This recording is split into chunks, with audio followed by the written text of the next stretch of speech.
ನಮಸ್ತೆ friends, we are cooking ಚಾನಲ್ಗೆ ನಿಮಗೆಲ್ರಿಗೂ ಸ್ವಾಗತ. ನಮ್ಮಮ್ಮ ಮಾಡಿರೋದಲ್ಲ, ಅವರಮ್ಮ ಮಾಡಿರೋದು. ಅಂದರೆ ಅಜ್ಜಿ ಕಾಲದಲ್ಲಿ ಮಾಡಿರೋಂತಹ ಹಳ್ಳಿ ಕಾಲದ ರೆಸಿಪಿ ಅಂತಲೇ ಹೇಳ್ಬೋದು, ಹಳ್ಳಿ ಶೈಲಿಯಲ್ಲಿ ಅಂತಲೂ ಹೇಳ್ಬೋದು. ರುಚಿ ಕೂಡ ಹಾಗೆ ಇರುತ್ತೆ. ಈ ಚಟ್ನಿ ಏನಪ್ಪ ಅಂತೀರಾ? ತೊಗರಿಬೇಳೆ ಚಟ್ನಿ ಕಣ್ರಿ.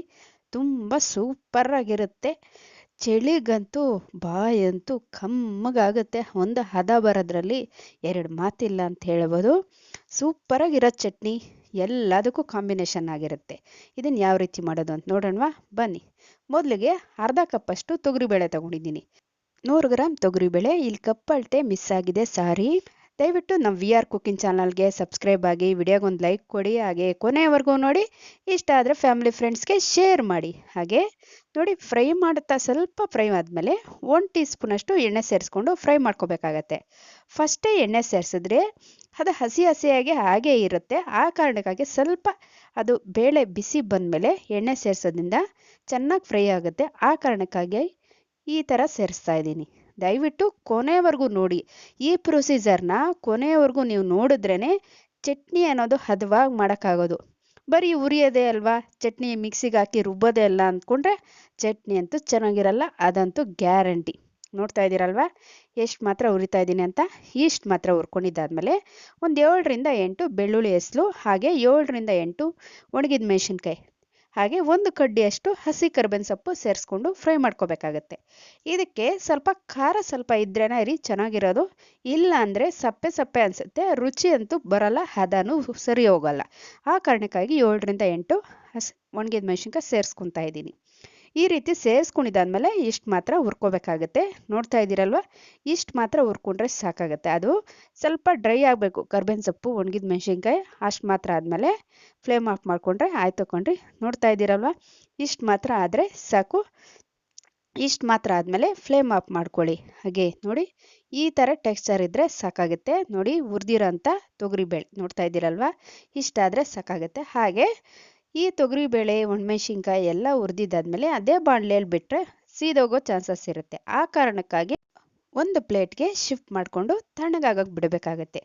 ಅದು ತಣ್ಣಗಾಗೋ ಅಷ್ಟೊತ್ತಿಗೆ ಅದೇ 1 ಟೀ ಸ್ಪೂನ್ ಎಣ್ಣೆ ಸೇರಿಸ್ಕೊಂಡು, ಹಾಗೆ ಎಣ್ಣೆಗೆ 1 ಟೀ ಸ್ಪೂನ್ ಸಾಸಿವೆ ಸೇರಿಸ್ಕೊಂಡು, ಸಾಸಿವೆ ಸಿಡಿದ ನಂತರ 2 ಬ್ಯಾಡಗೆ ಮೆಣಸಿನ್ಕಾಯಿನ ಈ ರೀತಿ ಒಗ್ಗರಣೆಗೆ ಸೇರಿಸ್ಕೋಬೇಕಾಗತ್ತೆ. 1 ಟೀ ಸ್ಪೂನ್ ಕಡಲೆಬೇಳೆ ಒಗ್ಗರಣೆಗೆ ಸೇರಿಸ್ಕೊಂಡು, ಹಾಗೆ 1 ಕಡ್ಡಿ ಕರ್ಬೇವಿನ ಸೊಪ್ಪಷ್ಟು ಒಗ್ಗರಣೆಗೆ ಸೇರಿಸ್ಕೊಂಡು ಫ್ರೈ ಮಾಡ್ಕೋಬೇಕಾಗತ್ತೆ. ಇದು ನಮ್ಮ ಚಟ್ನಿಗೆ ಕಣ್ರಿ ಒಗ್ಗರಣೆ. ಅದು ಈ ರೀತಿ ಒಗ್ಗರಣೆ ಮಾಡ್ಕೊಂಡು ಹಾಕಿದ್ರೆ ಅಂತೂ ಚಟ್ನಿ ಅಂತೂ ಇನ್ನೊಂದು ರುಚಿನೇ ಬರುತ್ತೆ, ಡಬಲ್ ರುಚಿಯಾಗಿರುತ್ತೆ ಅಂತಲೇ ಹೇಳ್ಬೋದು ಕಣ್ರಿ. ಅಷ್ಟೊಂದು ಚೆನ್ನಾಗಿರುತ್ತೆ. ಹಾಗೆ ಒಂದು ಚಿಟಿಕೆಯಷ್ಟು ಹಿಂಗೆ ಹಾಕಿದ್ರೆ ಸಾಕಾಗತ್ತೆ. ಹಾಕ್ಕೊಂಡು ಸ್ವಲ್ಪ ಫ್ರೈ ಮಾಡ್ಕೊಳ್ಳಿ. ತುಂಬ ಚೆನ್ನಾಗಿರುತ್ತೆ ಕಣ್ರಿ ಈ ಚಟ್ನಿ ಅಂತೂ. ಎಲ್ಲ ಟೈಮಲ್ಲೂ ಎಲ್ಲ ಸೀಸನ್ಗೂ ಸರೋಗುತ್ತೆ.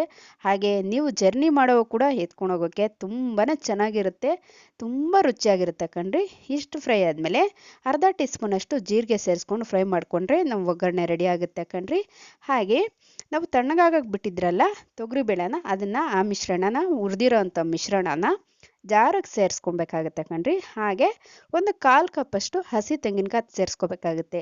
ನೋಡಿ, ಇಲ್ಲಿ ನೀವು ಜರ್ನಿಗೆ ತಗೊಂಡೋಗ್ಬೇಕಾದ್ರೆ ಹಸಿ ಕೊಬ್ಬರಿ ಬದಲು ಒಣ ಕೊಬ್ಬರಿ ಸೇರಿಸ್ಕೋಬೋದು. ಹಾಗೆ 2 ಕಡ್ಡಿಯಷ್ಟು ಕೊತ್ತಂಬರಿ ಸೊಪ್ಪು ಸೇರಿಸ್ಕೊಂಡು, ರುಚಿಗೆ ತಕ್ಕ ಉಪ್ಪು ಸೇರಿಸ್ಕೊಂಡು, ಹಾಗೆ ಅರ್ಧ ನಿಂಬೆಹಣ್ಣು ಗಾತ್ರದಷ್ಟು ನೆನೆಸಿಟ್ಕೊಂಡಿರೋಂಥ ಹುಣಸೆಹಣ್ಣು ಸೇರಿಸ್ಕೊಂಡು ಸ್ವಲ್ಪ ನೀರು ಸೇರಿಸಿ ಈ ರೀತಿ ನುಣ್ಣಗೆ ರುಬ್ಕೋಬೇಕಾಗತ್ತೆ ಕಣ್ರಿ. ನೋಡಿಕೊಂಡು ನೀರು ಸೇರಿಸ್ಕೊಂಡು ನುಣ್ಣಗೆ ಈ ರೀತಿಯಾಗಿ ರುಬ್ಕೊಂಡ್ರೆ ಆಯಿತು ಕಣ್ರಿ. ಹಾಗೆ ರುಬ್ಬಿರೋ ಅಂಥ ಮಿಶ್ರಣನ ಅಂದರೆ ಚಟ್ನಿನ ಒಂದು ಬಟ್ಲಿಗೆ ಶಿಫ್ಟ್ ಮಾಡ್ಕೋಬೇಕಾಗತ್ತೆ. ಯಾಕಂದರೆ ನಾವು ಒಗ್ಗರಣೆ ಸೇರಿಸಿ ಮಿಕ್ಸ್ ಮಾಡಬೇಕಲ್ಲ, ಆ ಕಾರಣಕ್ಕಾಗಿ ಈ ರೀತಿಯಾಗಿ ಒಂದು ಬಟ್ಲಿಗೆ ಶಿಫ್ಟ್ ಮಾಡ್ಕೊಬೇಕಾಗುತ್ತೆ ಚಟ್ನಿನೆಲ್ಲ. ಹಾಗೆ ಅದೇ ಜಾರ್ ತೊಳೆದು ಸ್ವಲ್ಪ ನೀರು ಸೇರಿಸ್ಕೋಬೇಕಾಗತ್ತೆ. ನೋಡ್ಕೊಳ್ಳಿ, ನಿಮ್ಮ ಕನ್ಸಿಸ್ಟೆನ್ಸಿ ನೋಡಿಕೊಂಡು ನೀರು ಸೇರಿಸ್ಕೊಳ್ಳಿ. ಹಾಗೆ ಫ್ರೈ ಮಾಡ್ಕೊಂಡಿರೋಂಥ ಒಗ್ಗರಣೆ ಸೇರಿಸ್ಕೊಂಡು ಚಿಕ್ಕದಾದ ಒಂದು ಈರುಳ್ಳಿನ ಈ ರೀತಿಯಾಗಿ ಸಣ್ಣಗೆ ಕಟ್ ಮಾಡಿ ಸೇರಿಸ್ಕೊಂಡು ಎಲ್ಲ ಒಂದ್ಸರಿ ಮಿಕ್ಸ್ ಮಾಡಿಕೊಂಡ್ರೆ ರೆಡಿ ಆಗುತ್ತೆ ಕಣ್ರಿ. ನಮ್ಮ ತೊಗರಿಬೇಳೆ ಚಟ್ನಿ ಬೇಗ ರೆಡಿ ಆಗುತ್ತೆ. ಈ ಚಳಿಗಾಲದಲ್ಲಿ ತಿನ್ನೋಕ್ಕಂತೂ ತುಂಬಾ ಸೂಪರಾಗಿರುತ್ತೆ. ಮುದ್ದೆಗೆ, ಬಿಸಿ ಬಿಸಿ ಅನ್ನಕ್ಕೆ, ಚಪಾತಿಗೆ, ದೋಸೆಗೆ, ಇಡ್ಲಿಗೆ, ರೊಟ್ಟಿಗೆ, ಹಾಗೆ ಪೂರಿಗೆ ಸಹ ತುಂಬಾ ಚೆನ್ನಾಗಿರುತ್ತೆ ಕಣ್ರಿ. ಹಾಗೆ ಬಿಸಿ ಅನ್ನಕ್ಕೆ ಕಲ್ಸ್ಕೊಂಡು ತಿನ್ನೋವಾಗ ತುಪ್ಪ ಅಂತೂ ಮಿಸ್ ಮಾಡ್ಕೋಬೇಡಿ, ತುಂಬ ಚೆನ್ನಾಗಿರುತ್ತೆ ಕಣ್ರಿ ಈ ಚಟ್ನಿ. ನೀವೆಲ್ಲರೂ ಒಂದ್ಸರಿ ಟ್ರೈ ಮಾಡಲೇಬೇಕು. ಹಾಗೆ ಯಾವ ರೀತಿ ಬಂತು ಅಂತ ಕಮೆಂಟ್ ಮಾಡಿ. ಹಾಗೆ ನೀವು ಜರ್ನಿಗೆ ಸಹ ತೊಗೊಂಡೋಗ್ಬೇಕಂದ್ರೆ ಈ ಥರ ಡ್ರೈಯಾಗಿ ರುಬ್ಕೊಂಡು ತೊಗೊಂಡೋಗಿದ್ರೆ ಚಪಾತಿ ರೊಟ್ಟಿ ಜೊತೆ ತಿನ್ನೋಕೆ ತುಂಬಾ ಚೆನ್ನಾಗಿರುತ್ತೆ ಕಣ್ರಿ, ಹದವಾಗಿರುತ್ತೆ. ನೋಡ್ತಾ ಇದ್ದೀರಲ್ವ ಎಷ್ಟು ಚೆನ್ನಾಗಿ ಬಂದಿದೆ, ಅಷ್ಟೇ ರುಚಿಯಾಗಿರುತ್ತೆ ಕಣ್ರಿ. ಮುದ್ದೆಗೂ ಸಹ ಅಷ್ಟೇ, ಸ್ವಲ್ಪ ನೀರಂಗೆ ಕಲಿಸ್ಕೊಂಡ್ರೆ ಮುದ್ದೆಗೆ ಚೆನ್ನಾಗಿರುತ್ತೆ.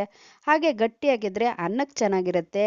ದೋಸೆ ಚಪಾತಿ ಕೂಡ ಸೂಪರಾಗಿರುತ್ತೆ ಕಣ್ರಿ. ನೀವೆಲ್ಲರೂ ಒಂದ್ಸರಿ ಟ್ರೈ ಮಾಡಿ ನೋಡಿ. ಹಳ್ಳಿ ಶೈಲಿಯಲ್ಲಿ ಅಜ್ಜಿ ಕೈ ರುಚಿಯ ಚಟ್ನಿ ಅಂತ ಹೇಳ್ಬೋದು. ಇನ್ನಷ್ಟು ಈಸಿ ರೆಸಿಪಿಯೊಂದಿಗೆ ನಿಮ್ಮೊಂದಿಗೆ ಇರ್ತೀನಿ. ಅಲ್ಲಿವರೆಗೂ ವೀಕ್ಷಿಸಿದವರೆಲ್ಲರಿಗೂ ಧನ್ಯವಾದಗಳು. Thank you for watching.